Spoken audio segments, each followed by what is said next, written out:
마태복음 35번째 시간입니다. 경배하는 기도라는 제목이에요. 주기도문은 크게 세 가지 구조로 나눌 수가 있습니다. 첫째는 하나님을 부르는 기도입니다. 지금까지 살펴본 거예요. 특히 어떻게 부른다고 했습니까? 아버지로 부른다고 했죠. 하늘에 계신 우리 아버지요. 여기에 기도엔 생명이 있다고도 했습니다. 두 번째는 경배하는 기도입니다. 하나님을 아버지로 둔 자녀는 하나님께 감탄을 합니다. 하나님께 노래를 해요. 하나님께 경배를 하죠. 세 번째는 간구하는 기도입니다. 우리가 이 땅을 살아가면서 필요한 것들을 구하는 기도예요. 일용할 양식을 위해서, 죄 사함을 위해서 기도합니다. 그리고 시험과 유혹에서 건져 주실 것을 위하여 기도해요. 이렇게 주기도문은 크게 세 가지 구조로 나뉘는데요. 오늘은 그 중에서 두 번째 구조, 경배하는 기도를 살펴보도록 하죠. 예전에 기도와 관련해서 유행했던 이야기 하나가 있습니다. 사실인지 아닌지는 사실 잘 모르겠어요. 어떤 집사님이 평상시에 기도를 참 열심히 했답니다. 개인 기도하는 것으로 만족하지 못하고 매일마다 새벽 기도를 했대요. 그것도 모자라서 40일 작정 기도까지 했답니다. 그런데 그걸로도 성이 안 차서 기도원에 올라가서 힘써 기도를 했답니다. 그리고 결국 기도원에서 신내림을 받았다라는 이야기가 있어요. 처음 말씀드린 것처럼 사실인지 아닌지는 잘 모르겠습니다. 이 이야기가 주는 교훈은 열심히 기도한다는 것 자체가 참된 기도는 아니라는 것이죠. 많이 기도한다고 올바른 기도도 아닙니다. 기도에 있어서 가장 중요한 것 뭐라고 했죠? 기도의 대상이에요. 예화에서 살펴본 것처럼 교회에 앉아서 기도한다고 모든 기도를 하나님이 들으시는 것은 아니에요. 교회에 앉아서 마구잡이로 소원을 토해놓는다고 그 기도가 하나님께 올라가는 것도 아니에요. 가장 거룩한 자리에서 가장 세속적인 행동을 할 수 있는 존재가 바로 우리입니다. 기도의 자리에서 하나님보다 기도의 제목을 더 중요하게 취급할 때 우리는 미신적인 기도를 하는 거예요. 하나님이 아니라 기도 제목을 숭배하는 겁니다. 기도의 대상보다 기도의 내용에 앞서게 되면 안 된다는 것이죠. 우리는 얼마든지 우리의 탐욕을 기도 제목으로 포장해서 기도할 수 있기 때문이에요. 그런 의미에서 예수님께서는 기도를 가르치시면서 기도의 순서를 명확하게 정해 주시는 거예요. 간구하는 기도보다, 우리의 소원을 놓고 간구하는 그 기도보다 하나님께 경배하는 기도가 항상 앞에 있어야 하는 겁니다. 우리의 필요가 하나님을 뛰어넘지 않도록, 우리의 소원이 하나님을 비껴가지 않도록 기도의 대상이 되신 하나님께 초점을 먼저 맞춰야 한다는 거예요. 경배하는 기도는 우리의 기도를 들으시는 하나님께 바치는 노래죠. 경배하는 기도는 우리가 하나님보다 앞서 나가지 않도록 절제하는 기도예요. 경배하는 기도는 우리가 하나님께 속해 있다는 것을 고백하는 기도입니다. 여러분 기억하십시오. 기도는 경배하는 기도, 감사하는 기도, 고백하는 기도로 시작해야 돼요. 그럴 때 우리는 우리가 지금 누구 앞에 서 있는지, 지금 누구를 향해 기도하고 있는지, 지금 우리의 기도를 들으시는 분이 누구인지를 명확하게 할 수 있습니다. 그렇다면 이제 경배하는 기도, 곧 하나님께 드리는 기도, 하나님을 고백하는 기도는 어떻게 해야 하는 것인지를 한번 살펴보도록 하죠. 오늘 본문을 다시 한번 읽어봅시다. 6장 9절부터 10절이에요. 이번에는 생각을 하면서 한번 잘 읽어봅시다. 시작. 그러므로 너희는 이렇게 기도하라. 하늘에 계신 우리 아버지여, 이름이 거룩히 여김을 받으시며 나라가 임하옵시며 뜻이 하늘에서 이루어진 것 같이 땅에서도. 예수님께서는 경배하는 기도를 가르치시는데 크게 세 가지를 기도하라고 하시죠. 아버지의 이름이 거룩히 여김을 받으시오며, 아버지의 나라가 임하시오며, 아버지의 뜻이 하늘에서 이루어진 것 같이 땅에서도 이루어지이다. 더 간단하게 이야기하면 아버지의 이름을 위해, 아버지의 나라를 위해, 아버지의 뜻을 위해 기도하라고 해요. 아버지의 이름을 위해, 아버지의 나라를 위해, 아버지의 뜻을 위한 기도. 자, 이 세 가지가 어떠한 의미인지를 하나씩 구체적으로 봅시다. 첫째, 우리는 아버지의 이름을 위해서 기도해야 합니다. 아버지의 이름을 위해서 기도한다. 이름이라는 말은 단지 누군가를 지칭하는 정도가 아니죠. 그 이름을 갖고 있는 사람의 존재 자체를 뜻해요. 다시 말해, 이름이 더럽혀진다라는 말은 그냥 이름 몇 자가 더럽혀지는 정도가 아니라 그 사람, 그 이름을 쓰고 있는 사람이 모욕과 수치를 당한다는 뜻이죠. 요즘 대선 기간이에요. 후보자들 사이에 경쟁이 아주 치열합니다. 경쟁이 과열되다 보니 도가 지나친 조롱을 할 때도 있는데, 예를 들어 이름을 갖고 할 때가 있죠. 문재인을 문죄인이라고 부르기도 하고, 안철수를 간철수로 부르기도 해요. 이것은 그냥 이름만 바꾸어 부르는 것이 아닙니다. 이름을 바꾸어서 그 이름을 쓰고 있는 사람 자체를 모욕하고 조롱하는 것이죠. 이처럼 이름은 그 이름을 갖고 있는 사람의 삶과 인격, 곧 존재 자체를 뜻합니다. 이름이 높아지면 그 사람이 높아지는 거예요. 이름이 모독을 당하면 그 사람이 모독을 당하는 겁니다. 그러므로 아버지의 이름을 위하여 기도하라라는 이 말은 하나님께서 모든 사람들에게 높임을 받도록, 하나님의 이름을 듣고 모든 사람들이 그분을 찬양하도록 그것을 우리의 소원으로 삼고 기도하라는 거예요. 특별히 아버지의 이름이 거룩히 여김을 받도록 기도하라고 하죠. 거룩히 여김을 받다. 거룩하다라는 말은 구별된다는 뜻입니다. 하나님과 피조물이 구별된다는 뜻이고, 하나님의 생각과 사람의 생각이 구별된다는 뜻이에요. 하나님의 주권과 인간의 권리가 구별된다는 거예요. 그러므로 아버지의 이름이 거룩히 여김을 받도록 기도한다는 것은 모든 사람들이 하나님을 하나님으로 인정할 수 있도록, 하나님의 주권과 섭리를 받아들일 수 있도록, 즉 하나님의 영광을 위해 살아갈 수 있도록 그것을 우리의 소원으로 삼고 기도하라는 겁니다. 자, 여러분, 굉장히 쉬운 이야기 같고 어떻게 보면 당연한 이야기 같지만, 예수님께서는 이 첫 번째 기도 제목부터 우리에게 아주 도전적인 질문을 하고 계신 겁니다. 우리의 소원이 무엇인지를 묻고 계신 거예요. 우리의 진정한 갈망, 우리 마음속 깊숙이 숨겨져 있는 그 욕망이 어디에 있는지를 묻고 있는 겁니다. 이런 것이죠. 너희들의 삶의 목표가 뭐냐? 기분 좋게 사는 것이냐? 행복하게 사는 것이냐? 안정되게 사는 것이냐? 돈 벌고 성공해서 자기 이름을 높이는 것이냐? 너희는 무엇을 위해 살고 있는가? 너희 인생은 하나님을 위한 것이 아니더냐? 하나님을 영화롭게 하는 것이 너희 인생의 목적이 아니더냐? 자, 그런데 너희의 기도 제목을 보아라. 너희는 무엇을 위해 하나님 앞에서 기도하는 것이냐? 여러분, 처음 기도에 관한 설교를 할 때 저는 기도를 이렇게 정의했어요. 기도는 살아계신 하나님과의 인격적인 교류이다. 기도는 살아계신 하나님과 인격적으로 나누는 교류이다.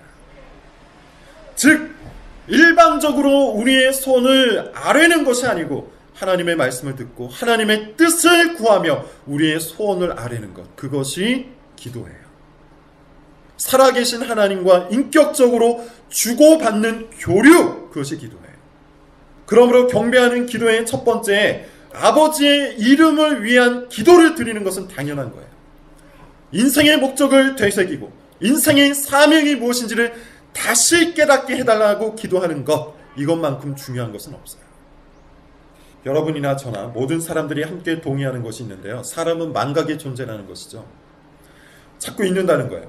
진리를 따라서 살기보다는 본능을 따라 살아가는 것이 더 익숙한 존재, 그게 여러분과 저입니다.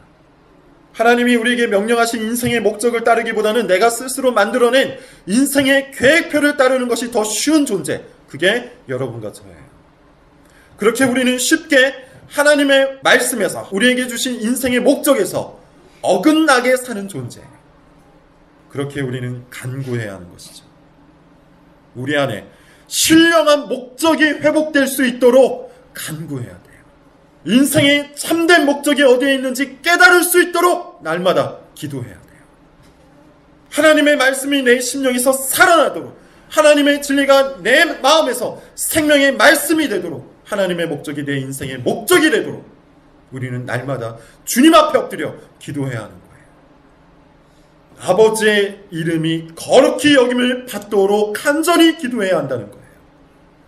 이것을 놓고 기도하지 않으면 우리는 순식간에 세속적인 욕망에 파묻혀서 그것만을 기도 제목으로 삼고 기도하는 잘 포장된 종교인, 위선자 그리스도인이 될 수 있어요.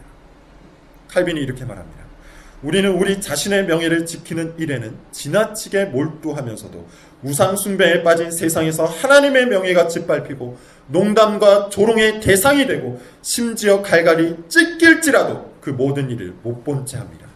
우리는 하나님의 명예를 지키는 일에 우리가 마땅히 해야 할 만큼의 노력을 기울이지 않습니다. 그러나 만일 우리가 계속해서 그 일에 게으르고 무관심하다면, 그래서 하나님이 그런 식으로 우리에게 무시당하신다면 그분은 그 일로 인해 우리에게 대갚아 주실 것입니다. 하나님의 이름이 거룩히 여김을 받으시오며. 이 기도 제목은 요즘처럼 교회가 욕을 먹고 있는 시대에 반드시 필요한 거예요. 세상은 더 이상 교회를 신뢰하지 않죠. 과거에는 그리스도인이라는 이름만으로 무거운 믿음을 주었지만 지금은 그리스도인이라는 이름과 세상 사람들 사이에 구분점이 없어요. 차이가 없어요. 세상과 교회가 구별되지 않는다는 거예요. 요즘 사람들은 교회를 다닌다는 말을 동아리 활동을 한다는 말과 다르게 여기지 않아요. 취미 활동, 교회 활동을 하는 것과 비슷하게 여긴다는 겁니다. 누구 탓일까요? 그렇게 여기는 세상 사람들 탓입니까? 아니면 세상 사람과 똑같이 살아가는 그리스도인 탓입니까? 교회를 취미 활동하듯이 다니는 그리스도인 탓 아닙니까? 교회를 자기 인생을 걸고 자기 생명을 걸고 다니지 않는 우리 탓 아닙니까? 바로 그런 우리들 때문에 하나님의 이름이 세상에서 조롱을 당하는 거예요. 바로 그런 우리들 때문에 하나님의 명예가 이 땅에서 짓밟히는 겁니다. 그러므로 이 기도 제목, 아버지의 이름이 거룩히 여김을 받으시오며 라는 기도 제목은 사실 우리를 위한 기도 제목이기도 해요. 우리의 믿음을 위한 기도 제목이에요. 이런 것이죠. 하나님, 세상에서 하나님의 이름을 드러내기 위해 믿음으로 살아가게 하옵소서. 세상과 하나님을 구분하기 위해 제가 생명을 걸고 주님을 믿게 하옵소서. 주님을 위한 나의 희생과 헌신으로 주님의 이름이 온 땅에 높임을 받게 하옵소서. 그런 믿음을 이 세상을 살아가는 나에게 허락하여 주옵소서. 어떻습니까, 여러분? 이런 기도를 한 적이 있나요? 소원인지 탐욕인지 알 수도 없는 기도 제목으로 기도하지 말고 주님의 이름을 위해서 기도해야 하지 않습니까? 아버지의 이름이 내가 살아가는 공간과 시간 속에서 높임을 받도록 간구해야 마땅하지 않습니까? 내가 그렇게 살아갈 수 있도록 나의 연약한 믿음을 위해서 우리는 기도해야 합니다. 아버지의 이름이 거룩히 여김을 받도록 기도하는 것, 경배하는 기도의 첫째예요. 둘째로 가보죠. 두 번째, 하나님의 나라를 위한 기도입니다. 나라가 임하시오며, 아버지의 나라가 임하시오며. 굉장히 중요한 기도 제목이죠. 자기 소원만 가득한 기도 제목에 함몰되다 보면 우리는 이 세상이 전부인 것처럼 착각하며 살 수 있어요. 우리가 가지고 있는 기도 제목을 한번 살펴보세요. 여러분들이 가지고 있는 그 기도의 제목, 그 기도의 리스트를 한번 보세요. 그 기도의 목적, 그 기도 제목의 목적이 뭐예요? 왜 여러분들은 재정 형편을 위해서 기도합니까? 돈 때문에 왜 기도를 하고 있습니까? 왜 관계 때문에 기도합니까? 왜 자기 마음의 상처와 편안함을 위해서 기도합니까? 왜 자녀를 위해 기도하고 있고 왜 부모를 위해서 기도합니까? 무엇 때문에 가족을 위해 기도하고 취업을 위해 기도하고 직장을 위해서 기도합니까? 왜 건강을 위해 기도하는 겁니까? 이 모든 기도 제목의 목적 뭡니까? 이 세상에서 잘 먹고 잘 살기 위해 기도하는 건가요? 이 땅에서 성공하고 안정되게 살기 위해서 기도하는 겁니까? 만약 그것이 기도의 목적이라면 우리의 기도는 미신적인 기도와 다를 바가 없어요. 우리 마음의 소원이 이 나라, 이 땅, 사라져버린 이 세상에만 있는 것이기 때문이에요. 하지만 우리의 소속은 이 나라가 아니죠. 이 세상이 아니에요. 우리의 소속은 하나님 나라예요. 돈을 위해 기도할 수 있습니다. 가족을 위해 기도할 수 있습니다. 취업과 직장을 위해서 기도할 수 있어요. 그러나 이 모든 기도 제목의 뒤편, 이 모든 기도의 목적은 이 땅, 이 세상에서 내가 잘 먹고 잘 사는 것이 아니라 하나님 나라가 이 땅에 임하는 것이 되어야 돼요. 무슨 소리일까요? 나라의 개념에서 가장 중요한 것이 뭐죠? 주권입니다. 주권이 없으면 나라가 아니에요. 일제시대를 한번 생각해 보세요. 우리나라가 당시에 영토도 있고 국민도 있었지만 뭐가 없었죠? 주권이 없었어요. 주권이 없으면 다른 것이 다 있어도 나라가 아니에요. 그렇다면 하나님 나라에도 뭐가 있어야 합니까? 주권이 있어야겠죠. 그 주권은 누구에게 있습니까? 민주국가에서는 국민에게 있지만 하나님 나라에서는 오직 하나님만이 주권자가 되세요. 하나님 나라의 주권은 오직 하나님께만 있습니다. 다시 말해서 하나님 나라는 하나님이 왕이 되셔서 모든 것을 통치하는 나라를 뜻해요. 하나님의 통치권, 하나님의 왕되심, 그것이 하나님 나라의 핵심이에요. 자, 그렇다면 나라가 임하시오며 라는 이 기도는 어떤 기도입니까? 이 땅에, 우리가 살아가고 있는 이 땅에 하나님의 통치가 있도록 기도하는 거예요. 이 세상 속에 하나님이 왕이 되시도록 하는 기도, 그것이 하나님의 나라를 위한 기도예요. 좀 더 구체적으로 보면 우리가 살아가는 삶의 모든 영역 속에 하나님의 통치가 있도록 기도하는 것, 그것이 하나님 나라를 위한 기도예요. 여러분, 직장을 위해서 기도해야 한다고 했죠. 그런데 왜 직장을 위해서 기도해야 하는 것이죠? 우리가 직장에서 성공하고 대접받기 위해서 직장을 위해 기도하는 겁니까? 그것이 아니에요. 직장 속에 하나님의 통치가 임하도록 기도하는 거예요. 왜 가정을 위해서 힘써 기도해야 하는 겁니까? 그냥 부모님이 일찍 돌아가실까봐 두려워서 기도하는 건가요? 그냥 자녀들이 이 세상에서 성공하는 것을 보기 위해 기도하는 건가요? 가정 속에 하나님의 통치가 있도록 기도하는 거예요. 부모님과 자녀와 배우자가 하나님을 왕으로 인정할 수 있도록 기도하는 거예요. 그래서 부모님을 위해 기도하고 자녀를 위해 기도하고 배우자를 위해 기도하고 가정을 위해 기도하는 거예요. 우리는 우리에게 필요한 것은 무엇이든지 기도할 수 있지만 그 기도의 목적은 이 땅에 있는 것이 아니라 하나님 나라에 있어야 돼요. 뿐만 아닙니다. 하나님 나라를 위한 기도는 우리 기도의 영역이 확장되어야 한다는 것을 뜻해요. 예컨대 이 땅의 문화를 위해서 기도해야 되겠죠. 이 땅의 교육을 위해서 기도해야겠죠. 이 땅의 정치와 경제를 위해서도 기도해야 합니다. 제가 굳이 설명하지 않아도 얼마나 많은 문제가 있는지 아실 거예요. 음란하고 타락한 문화, 청년과 청소년을 좌절시키는 교육체계, 부정과 부패가 끊이지 않는 정치, 경제, 하나님 나라가 임하도록 기도해야 합니다. 이것은 결국 우리를 위한 기도이기도 해요. 우리가 살아가는 모든 삶의 영역에서 하나님의 나라가 임할 수 있도록 해야 하는데 어떻게 해야 합니까? 하나님의 주권이 실행될 수 있도록 우리가 하나님의 말씀을 따라야 돼요. 하나님의 주권은 이 세상에서 어떻게 실행되죠? 믿지 않은 사람들이 하나님의 주권을 실행할 수 있습니까? 실행할 수 없어요. 오직 믿는 사람들만이 하나님의 주권을 이 땅에서 실행할 수가 있는 거예요. 이것은 성경의 규칙 몇 가지를 지키는 정도를 말하는 것이 아니에요. 마음속에서 하나님을 왕으로 인정하고 하나님의 말씀을 따라 살아가는 것을 뜻해요. 진심으로 하나님을 사랑하면서 하나님의 계명을 지키는 것을 말해요. 누가 이렇게 할 수 있습니까? 오직 그리스도만이 그렇게 할 수 있어요. 그러므로 하나님의 나라를 위한 기도는 곧 우리 자신을 위한 기도예요. 이런 겁니다. 하나님, 내가 어디에 있든지 하나님 나라를 살아가게 하옵소서.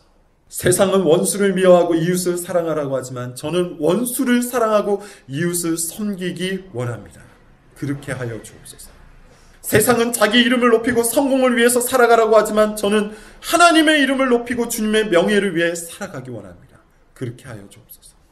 내가 있는 모든 삶의 영역에서 하나님의 왕되심을 선명하게 드러내고 살아가게 하옵소서. 직장에서, 가정에서, 사회 속에서, 모든 관계 속에서 나를 통해 하나님의 나라가 임하게 하여 주옵소서. 이것이 나라가 임하시오며 라는 기도 제목의 기도예요. 우리는 아주 쉽게 자기 마음에 속는 사람들입니다. 구원을 받았지만 여전히 연약하고 여전히 죄가 많은 우리의 마음은 우리 스스로를 속여버려요. 자기 생각에 흠뻑 취하도록 해요. 자기 기도 제목에 사로잡혀서 아무것도 보지 못하도록 해버려요. 그러므로 우리는 반드시 기도의 첫머리에 하나님 나라를 위한 기도를 해야 돼요. 그래야만 우리 기도의 목적이 이 땅이 아니라 사라져버린 이 세상의 것이 아니라 영원히 이 땅에 임하실 하나님 나라를 위한 것이 될 수가 있어요. 하나님 나라를 위해 기도하십시오. 우리 기도의 목적이 어디에 있는지가 선명해질 겁니다. 자, 세 번째, 경배하는 기도의 세 번째는 하나님의 뜻을 위한 기도입니다. 뜻이 하늘에서 이루어진 것 같이 땅에서도 이루어지이다. 자, 그렇다면 먼저 하나님의 뜻이 무엇인지를 알아야겠죠. 가장 중요한 것은 이겁니다. 요한복음 6장 28절부터 29절 찾아봅시다. 요한복음 6장 28절부터 29절 같이 한번 읽어보죠. 28절 시작. 그들이 묻되 우리가 어떻게 하여야 하나님의 일을 하오리까? 예수께서 대답하여 이르시되 하나님께서 보내신 이를 믿는 것이 요한복음 전체에서 하나님께서 말씀하시는 하나님의 뜻은 아주 명확합니다. 나를 보내신 이의 뜻, 그것은 곧 예수 그리스도를 믿는 거예요. 이것이 요한복음 전체에서 전달하는 하나님의 뜻입니다. 다시 말해서 죄를 제거하고 사람을 구원하시는 그 일, 그것을 하나님의 뜻이라고 우리에게 알려주고 있다는 거예요. 그래서 하나님의 역사를 뭐라고 하죠? 구속사라고 하는 거예요. 구원의 역사. 죄를 제거하고 사람을 구원하시는 구원의 역사, 구속사. 그런데 뜻이 하늘에서 이루어진 것 같이 라는 말이 있죠. 이것은 무엇을 뜻하는 걸까요? 하나님의 뜻은 하늘에서 이미 이루어졌다는 뜻이죠. 실제로 그렇습니다. 예수님께서 십자가에서 죽으시고 다시 부활하시면서 하나님의 모든 계획이 성취되었어요. 십자가 위에서 예수님께서 이렇게 말씀하시죠. 다 이루었도다. 하늘에서는 하나님의 뜻이 다 성취되었어요. 그렇다면 이제 땅에서 하나님의 뜻이 이루어져야 하는데 그것이 뭘까요? 택함 받은 백성들이 그리스도 앞에 나와서 죄를 용서받고 구원을 얻는 거예요. 그리고 그 택함 받은 백성들이 하나님의 뜻대로 평생을 살아가는 겁니다. 이것을 간단히 이야기하면 복음을 믿고 그 복음에 합당하게 살아가는 것, 그것이 하나님의 뜻이에요. 자, 이 역시도 우리의 기도 제목을 바꾸죠. 지금은 그런 이야기가 많이 잦아들었지만 한때 한국교회를 휩쓸었던 단어 하나가 있습니다. 비전이라는 단어예요. 청년들이여 비전을 품으라. 이 세상을 가슴에 담으라. 이 세상을 비전으로 변화시켜라. 이런 슬로건을 들고 청년들의 가슴을 뛰게 만들었던 적이 있습니다. 그래서 엄청나게 대단한 일을 해야만 하나님의 뜻을 이룬다라는 생각을 하곤 했어요. 지금도 그런지 모르겠는데 예전에 제가 잠깐 있었던 어떤 선교단체에서는 이와 같은 하나님의 뜻을 운운하면서 2020년에 예수님이 오신다고 단언하기도 했어요. 그러니 지금 빨리 미전도 종족을 향해 떠나라는 것이죠. 그것이 하나님의 커다란 뜻이라는 거예요. 이처럼 하나님의 뜻을 말하면 많은 사람들이 거대한 어떤 뜻을, 거대한 어떤 비전, 거대한 어떤 목표를 생각합니다. 국가적인 비전을 생각해요. 내가 부패한 경제 체계를 뜯어 고쳐야 할 것 같고, 무너져버린 한국의 정치 상황을 개혁해야 할 것 같고, 교회를 크게 부흥시켜야 할 것 같다는 생각을 해요. 그 정도는 해야 하나님의 뜻을 이루어 드리는 것이라고 착각을 한다는 겁니다. 하지만 앞서 말한 것처럼 하나님의 뜻은 그런 거대한 곳에 있지 않아요. 1차적으로 하나님의 뜻은 죄인들이 구원을 받는 곳에 있어요. 그러므로 우리는 복음을 전해야 합니다. 그런데 엄청난 비전을 갖고 전하는 것이 아니라 먼저는 우리가 살아가고 있는 바로 이 땅에서 전해야 하는 거예요. 택함받은 백성들이 주님의 이름을 듣고 그 주님의 이름을 높이기 위해 찾아오도록 우리는 힘써 복음을 전파해야 돼요. 둘째는 그 복음에 합당하게 사는 겁니다. 성경에 기록된 수많은 말씀들을 따라서 그 계명들을 따라서 복음에 합당하게 살아가는 것. 그것이 하나님의 뜻이에요. 그러므로 하나님의 뜻을 위해 기도하라는 것은 인생의 우선순위를 바꾸라는 말과 같습니다. 뭐라고요? 하나님의 뜻을 위해서 기도하라는 말은 인생의 우선순위를 바꾸라는 말과 같아요. 너무나도 빠르게 돌아가는 시대 속에서 자기 인생에 함몰된 사람들은 하나님의 뜻이 뭔지도 모른 채 이 세상을 따라 바쁘게 살아가요. 대학 가려고 미친 듯이 공부하고, 취업을 하려고 미친 듯이 공부하고, 생존을 하려고 미친 듯이 직장 생활을 해요. 이 미친 듯한 인생을 살면서 오직 기도 제목이 그 미친 듯한 인생에만 있어요. 그런데 그렇게 하지 말라는 겁니다. 이 세상은 미쳐 돌아가지만 정신없이 휘몰아치는 것이 이 세상의 특징이지만 성도는 그 어떤 순간에도 하나님의 뜻을 구하며 살아가야 한다는 거예요. 하나님의 뜻이 뭐라고 했습니까? 복음이에요. 성도의 우선순위는 1차적으로 하나님의 뜻, 복음을 전파하고 그 복음에 합당하게 살아가는 것, 그것이 되어야 돼요. 얼마나 단순합니까? 얼마나 간결합니까? 하늘에서 이루어진 이 뜻을 이제는 이 땅에서 이루면서 살라는 겁니다. 그런 의미에서 우리는 이렇게 기도해야 하는 것이죠. 하나님, 휘몰아치는 인생의 속도에 겁먹지 말게 하시고 오직 하늘의 뜻을 이 땅에서도 이루며 살게 하옵소서. 느리면 죽는다고 위협하는 세상의 소리에 귀를 막게 하시고 우리를 복되게 하시는 하나님의 뜻을 따라 살게 하옵소서. 단순하게 살게 하시되 복음을 믿고 그 복음에 합당한 삶을 살게 하옵소서. 하나님의 뜻을 이루는 것에 우선순위를 두고 살게 하옵소서. 세 가지를 말했습니다. 경배하는 기도는 하나님을 위한 기도예요. 하나님의 이름을 위한 기도예요. 이것은 우리 인생의 목적이 무엇인지 다시 한번 깨닫게 해달라는 기도예요. 경배하는 기도는 하나님의 나라를 위한 기도예요. 이것은 우리가 살아가는 모든 삶의 영역에서 하나님의 통치를 갈망하는 기도예요. 경배하는 기도는 하나님의 뜻을 위한 기도예요. 이것은 복음을 믿고 복음에 합당하게 사는 삶, 그 단순한 삶의 우선순위를 두게 해달라는 기도예요.